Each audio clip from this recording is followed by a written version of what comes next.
12 वर्षीय सूरज जंगल से लकड़ियां लेकर अपने घर लौटा। तभी उसने देखा कि उसकी दादी बहुत तेज खांस रही थी। आकाश तुरंत उनके पास पहुंचा। अरे अरे, क्या क्या हुआ दादी माँ? दादी माँ आकाश को देखते ही रोने लगी। दादी माँ, आप रो क्यों रही हो? क्या हो गया? आज ज्योति की बहुत याद आ रही है। उसके जाने के बाद तुझ पर जिम्मेदारियों का पहाड़ टूट पड़ा है। न जाने मेरी बच्ची को जंगल में किस जानवर ने अपना शिकार बना लिया होगा। दादी माँ, मुझे भी दीदी की बहुत याद आती है, पर गांव वाले कह रहे थे कि अब दीदी कभी वापस नहीं मिलेगी। शायद वो जंगल की गहराई में चली गई होगी, जहाँ अनेक खतरनाक जानवर रहते हैं। लेकिन तुम कभी जंगल की गहराई में मत जाना मेरे बेटे। तुम और ज्योति बहुत छोटे थे जब मैंने अपने बेटे और बहू को खो दिया था। अब मैं तुझे खोना नहीं चाहती। ये कहकर दादी माँ फिर से तेज खांसने लगी। हे भगवान, दादी माँ, आपको तो बहुत तेज बुखार है। ओहो, कोई बात नहीं, उतर जाएगा। गरीबों का बुखार अपने आप उतर जाता है। नहीं नहीं नहीं, दादी माँ नहीं, मैं आपका उपचार करवाऊंगा। मैं वैद्य जी से अभी जड़ी बूटी लेकर आता हूँ, रुको। लेकिन बेटा, जड़ी बूटियां निःशुल्क नहीं मिलती, धन लगता है।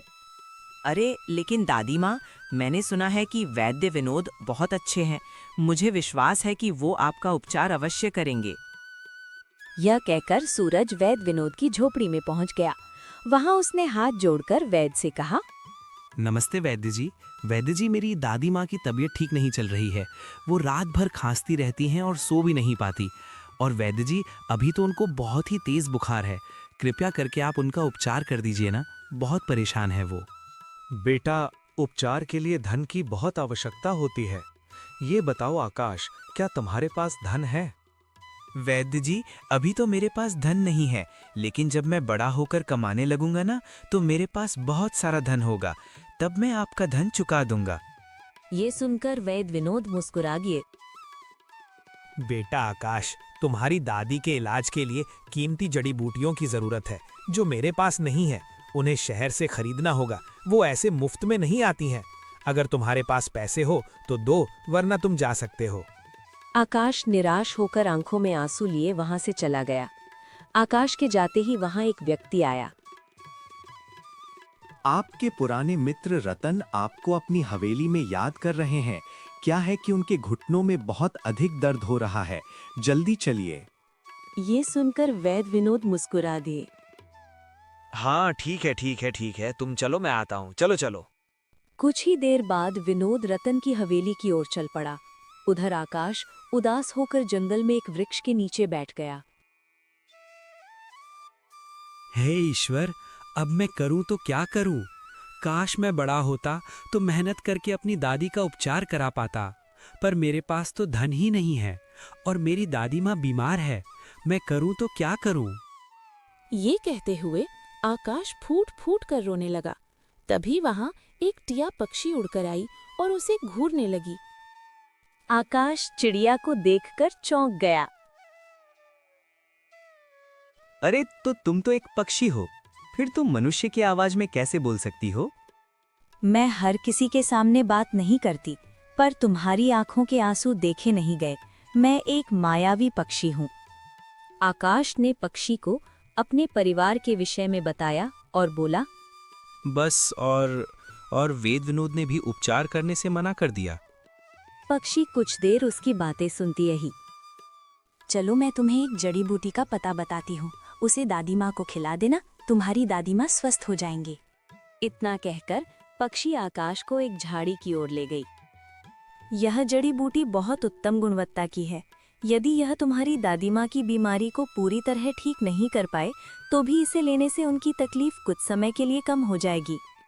आकाश ने जड़ी बूटी तोड़ी। सुनो, क्या तुम रोज यहाँ मुझसे मिलने आओगे? हाँ, आऊंगा। आकाश घर पहुंचा। अपनी दादी माँ को पक्षी के बारे में कुछ नहीं बताया और जड़ी बूटी पीसकर उन्हें दे दी। दादी माँ को थोड़ी देर आराम मिला, पर वो फिर से दोबारा तेज खांसने लगी। हे भगवान, इस जड़ी बूटी से भी कोई लाभ नहीं हुआ। हाँ तो रतन, जब भी तुम जंगल जाते हो तुम्हारे पैरों में दर्द होने लगता है और तुम्हारा कोई ना कोई नौकर गायब हो जाता है। पहले रामू गायब हुआ और अब दूसरा नौकर भी दिखाई नहीं दे रहा। क्या बात है? ये सुनकर रतन हंस पड़ा। अरे वैद्य विनोद, तुम मेरे बचपन के मित्र हो। वही तो मित्र होने के नाते हमको भी तो बताओ कि आखिरकार चल क्या रहा है, ये सब क्या हो रहा है, क्या मांझ रहा है? रतन गहरी सोच में डूब गया। हाँ बिल्कुल बिल्कुल, मैं तुम्हें बताता हूँ। अच्छा ये बताओ, क्या तुम्हें रामू याद है? यह सुनकर वैद्य विनोद चौंक गया। हाँ, मुझे याद है। अरे वो तो वर्षों पहले रहस्यमय ढंग से लापता हो गया था, वही ना? हाँ, और वो कहाँ लापता हुआ था ये मैं जानता हूँ। अरे मेरे मित्र, तुम ये पहेलियां मत बुझाओ। देखो मैं अब और नहीं सह सकता, मुझे पूरी बात बताओ, बात क्या है? अच्छा तो सुनो, बरसों पहले मैं और रामू गहरे दोस्त थे, ये तो तुम जानते ही हो। तो जब मुझे जंगल की उस रहस्यमयी गुफा और उस जादुई मणि के बारे में पता चला तो मैंने दोस्ती के रिश्ते नाते रामू को सब कुछ बता दिया। अब वो मणि किसी को भी दुनिया का सबसे शक्तिशाली इंसान बना सकती थी। हम दोनों उस भंडार और मणि के लालच में गुफा के भीतर चले गए और फिर। इतना कहकर रतन गहरी सोच में डूब गया। गुफा के भीतर रतन और रामू खड़े थे। चारों ओर हीरे मोती और ढेर सारी स्वर्ण मुद्राएं बिखरी हुई थी। वाह वाह वाह वाह वाह वाह वाह! अरे मेरे मित्र, इस गुफा के भीतर तो इतना खजाना है कि हमें जीवन भर काम करने की आवश्यकता नहीं पड़ेगी। देखो। रतन मुस्कुराया। हाँ ये सब तो ठीक है रामू, लेकिन हमारा उद्देश्य उस मणि को प्राप्त करना है। वो मणि जिसके पास रहेगी वही इस संसार का सबसे शक्तिशाली मनुष्य बन जाएगा। यह सुनकर रामू मुस्कुराने लगा और चारों ओर देखने लगा। तभी उसकी दृष्टि एक बड़े पत्थर पर जलती हुई मणि पर पड़ी। अरे वो देखो रतन, वो देखो, वही मणि है जिसके बारे में तुम बता रहे थे। देखो कैसी विचित्र किरणों से चमक रही है। चलो उसको उठा लेते हैं। रामू मणि की ओर बढ़ा, पर उसी क्षण कालिया के मन में लोभ जाग उठा। यदि इस मणि को मैंने पहले उठा लिया तो मैं संसार का सबसे शक्तिशाली मनुष्य बन जाऊंगा। जो भी हो, ये मणि मेरी है, केवल मेरी ही रहेगी। इतना कहकर रतन ने अपनी कटार निकाल ली और पीछे से रामू की पीठ पर वार कर दिया। रामू घायल होकर गिर पड़ा और बोला, ये तुमने मेरे साथ बहुत बड़ा विश्वासघात किया मित्र। मुझे तुमसे ऐसी आशा नहीं थी। तुम धोखेबाज हो। ये कहकर रामू की आंखें बंद हो गईं। रतन मुस्कुराते हुए मणि की ओर बढ़ा, पर अगले ही क्षण बिजली की तरह पीछे गिर पड़ा। तभी रामू की आवाज गुफा में गूंज उठी। तुमने क्या सोचा था कि तू मुझे मारकर ये मणि प्राप्त कर लेगा? अब तू ऐसा नहीं कर पाएगा। इस गुफा में कोई विचित्र रहस्य है। तेरे वार के बाद मरकर भी मुझे मुक्ति नहीं मिली।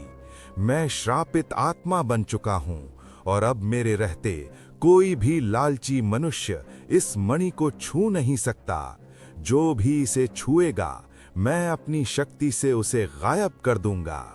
ये सुनकर रतन भयभीत हो गया और तेजी से वहां से भाग निकला। रतन का कथन सुनकर वैद्य विनोद चौंक गया। अच्छा तो ये बात है, माने कि इसका अर्थ ये हुआ रतन कि अब तक तेरे जितने भी नौकर गायब हुए हैं तूने निश्चय ही उन्हें गुफा के भीतर भेजा होगा, खजाने का लालच दिखाकर, और रामू की आत्मा ने उन्हें बाहर निकलने ही नहीं दिया, है ना? हाँ बिल्कुल सही समझे विनोद, यही तो समस्या है। वैद्य विनोद हल्का सा मुस्कुराया।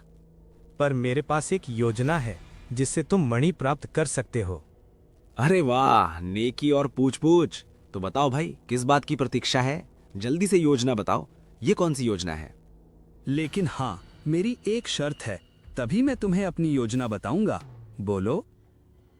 अरे हाँ भाई, शर्त मंजूर है। कैसी शर्त बताओ? देखो, गुफा में जितना भी सोना चांदी और हीरा है वो सब कुछ मुझे चाहिए। मुझे मणि से कोई मतलब नहीं है, उसे तुम रख सकते हो। आहा, अरे सोना चांदी और हीरे तो मुझे उस समय भी नहीं चाहिए थे। मुझे तेरी शर्त स्वीकार है। अब बता, योजना क्या है? मुद्दे की बात बता। वैद्य विनोद कुछ क्षण सोच में डूब गया। देखो, तुम्हारी बातों से ये समझा हूं कि रामू की आत्मा किसी भी लालची मनुष्य को मणि नहीं लेने देती। पर हाँ, यदि मैं किसी बच्चे को वहां भेजूं तो आत्मा उसको कुछ नहीं करेगी, क्योंकि बच्चे का मन तो कोमल होता है ना, और वो सच्चे मन वाले होते हैं। अरे हाँ, ये सब तो ठीक है, लेकिन ये बता बच्चे का प्रबंध कहाँ से होगा? ओहो, समझ ले, हो गया रतन, बच्चे का प्रबंध हो चुका है। अगले दिन वैद्य विनोद स्वयं आकाश के घर पहुंचा। उन्हें देखकर आकाश चकित रह गया। जाने के बाद मुझे तुम पर बहुत दया आ गई, इसीलिए मैं तुम्हारी दादी माँ का उपचार करने को तैयार हूँ बेटा। मुझे विश्वास था वैद्य जी कि आप अवश्य मुझ पर दया करेंगे। मुझे पता है आप बहुत अच्छे इंसान हैं। देखो बेटा, तुम्हारी दादी माँ का उपचार मैं निशुल्क कर दूंगा, परंतु हाँ बेटा, इसके लिए ना तुम्हें एक महत्वपूर्ण कार्य करना होगा। हाँ, तो बताइए ना वैद्य जी, मुझे क्या करना है? देखो, तुम्हारी दादी माँ की बीमारी कोई साधारण बीमारी नहीं है बेटा। उसे ठीक करने के लिए तुम्हें एक गुफा में जाना होगा, और उस गुफा में एक संजीवनी बूटी है जो बिल्कुल मणि जैसी दिखाई देती है। यदि तुम उसे ले आओ तो तुम्हारी दादी माँ का उपचार हो जाएगा, समझे बेटा? यह सुनकर आकाश खुशी से भरो था। ठीक है वैद्य जी, यदि उस संजीवनी बूटी से मेरी दादी का उपचार संभव है तो मैं उसे अवश्य लेकर आऊंगा। लेकिन कृपया करके मुझे ये तो बताइए, गुफा कहाँ है, उसका मार्ग कहाँ से है? हाँ बेटा, हमारे गांव की दाहिनी दिशा में मुड़ जाना। घने जंगल को पार करते हुए तुम आराम से गुफा तक पहुंच जाओगे। बस वही गुफा है। ये कहकर वैद्य वहां से चला गया।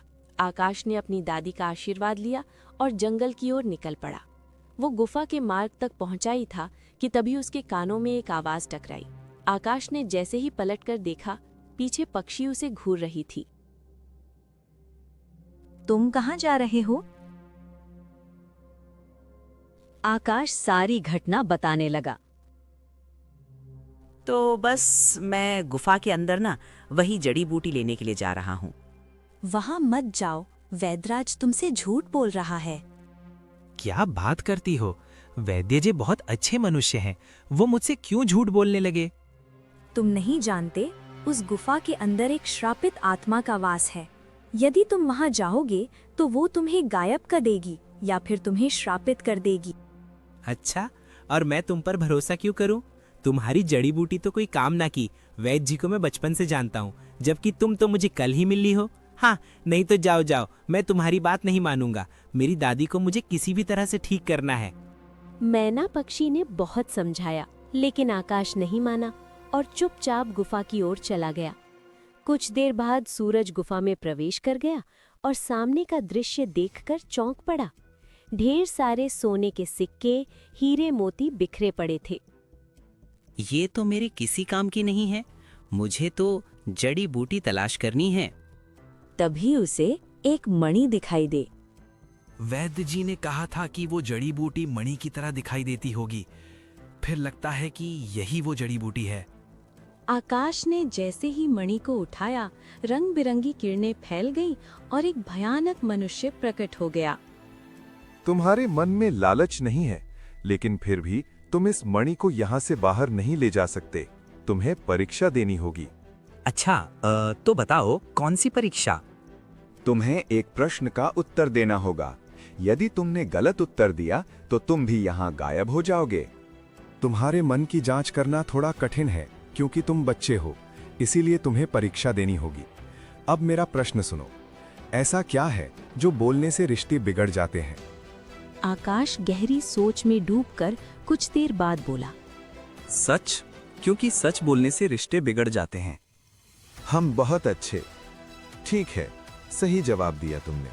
अब तुम जा सकते हो। मैं बरसों से केवल इस मणि की रक्षा कर रहा था कि कहीं ये मणि किसी गलत हाथों में न चली जाए। लेकिन तुम्हारा मन सोने जैसा शुद्ध है। अगले ही पल वो आत्मा रंग बिरंगी किरणों में चमकने लगी। हाँ, अब मेरे मुक्त होने का समय आ गया है। इतना कहकर आत्मा प्रकाश में विलीन हो गई।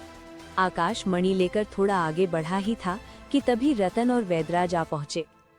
अरे वाह वाह वाह वाह वाह वाह, वैद्य तूने तो कमाल कर दिया। आखिरकार रामू की आत्मा ने इस मणि को आकाश को सौंप दिया और स्वयं गायब हो गई। और नहीं तो क्या, अब लगता है कि उसकी आत्मा मणि की सुरक्षा के कारण भटक रही थी। अब उसे मुक्ति मिल गई, अब किसी को कोई खतरा नहीं। अरे लेकिन अभी एक खतरा है आकाश, और अब मैं इस आकाश को भी मार दूंगा और मणि को प्राप्त कर लूंगा। और बाकी सोने के सिक्के, चांदी, हीरे ये सब तुम रख लेना, मुझे इनसे कोई मतलब नहीं। इतना कहकर रतन ने तलवार निकाल ली और तेजी से आकाश पर हमला कर दिया। अचानक पक्षी उड़कर सामने आ गई और तलवार उसी पर जा लगी। पंख कटकर गिर गए और वो रंग बिरंगी किरणों में एक स्त्री में बदल गई। ज्योति दीदी, तुम तो मैना पक्षी के रूप में थी ना? हाँ आकाश, मैं मैना पक्षी के रूप में थी। मैं तुम्हें सब बताऊंगी, पर पहले इस मणि के प्रकाश को वैद और रतन पर डाल दो, दोनों लालची हैं। आकाश ने तुरंत मणि को दोनों के सामने कर दिया। मणि से विचित्र प्रकाश निकला और उनके शरीर जलने लगे। कुछ ही देर में दोनों जलकर राख बन गए। गुफा में शांति छा गई। अगले ही पल मणि रंग बिरंगी किरणों से एक औषधि में बदल गई।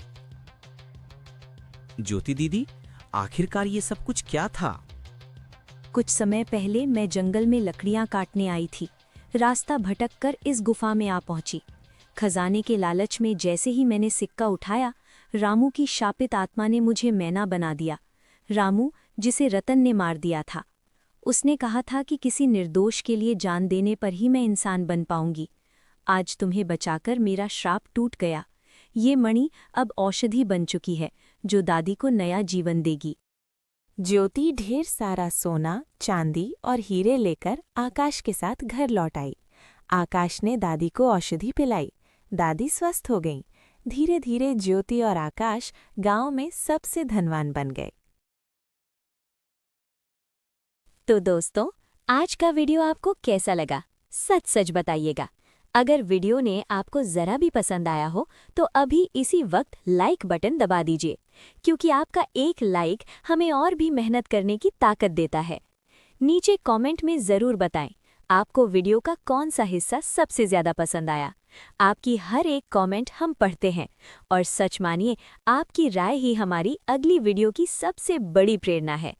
और अगर आप हमारे चैनल पर नए हैं तो अभी सब्सक्राइब करके बेल आइकॉन भी दबा दीजिए, ताकि हमारी आने वाली हर धमाकेदार वीडियो सबसे पहले आप तक पहुंचे।